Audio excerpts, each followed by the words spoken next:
Bonjour, j'ai rejoint l'équipe cette année en tant que concepteur 3D et développeur Arduino.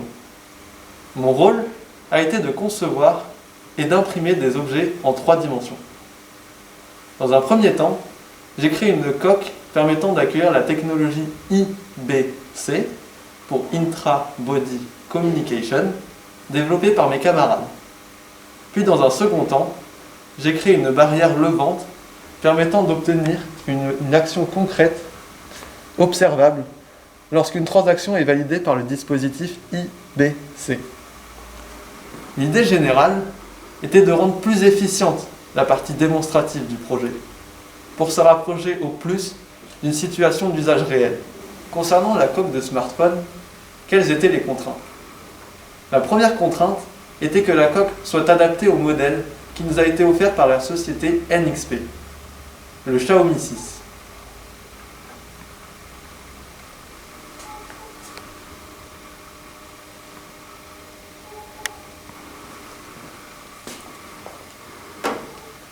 La deuxième contrainte était que l'on puisse y intégrer le circuit récepteur muni de son antenne.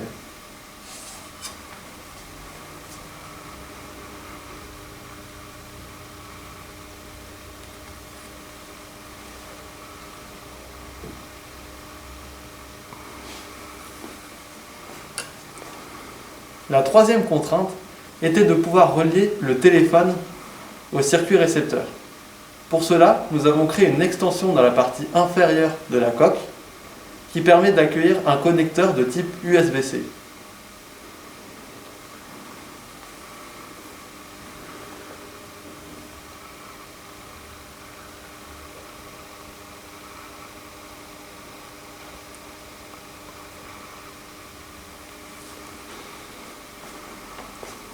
La quatrième contrainte était que la coque soit suffisamment souple, robuste et légère pour que le téléphone s'y insère facilement.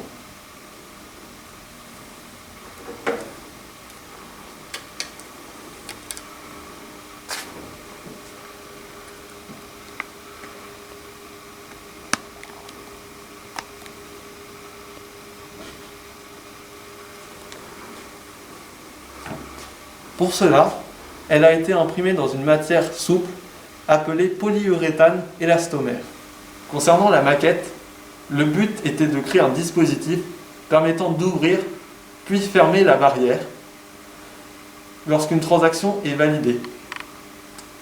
La maquette est composée de 2 poteaux blancs, l'un à droite, l'autre à gauche. La barrière, quant à elle, est bleue. L'ensemble devait être de taille suffisante pour être bien visible.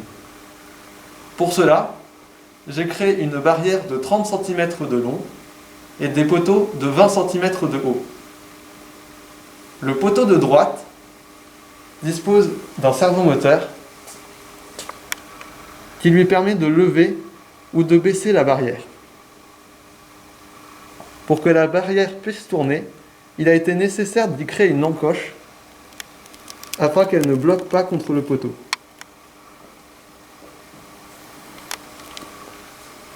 Le poteau de gauche dispose d'un panneau LED qui lui permet d'afficher une flèche verte ou une croix rouge pour autoriser ou non le passage. Un compte à rebours apparaît avant la fermeture de la barrière pour avertir l'utilisateur. Le poteau de gauche sert également de support à la barrière lorsque celle-ci est abaissée.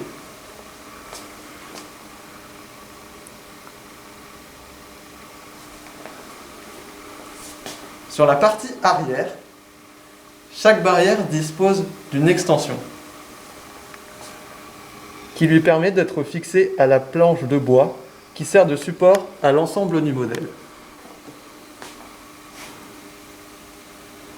Le panneau LED et le servomoteur sont reliés au microcontrôleur, caché dans le poteau de droite.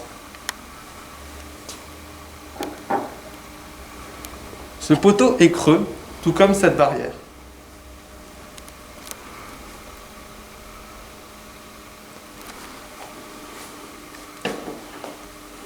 Le microcontrôleur contient un programme qui est piloté par le terminal via une interface USB.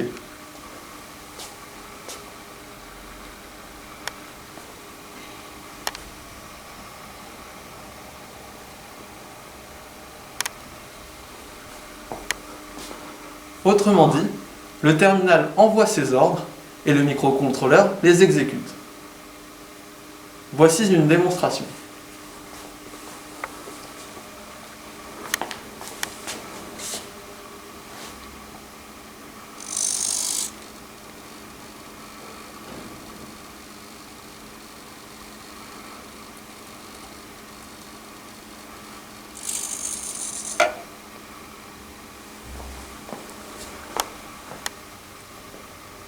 Merci.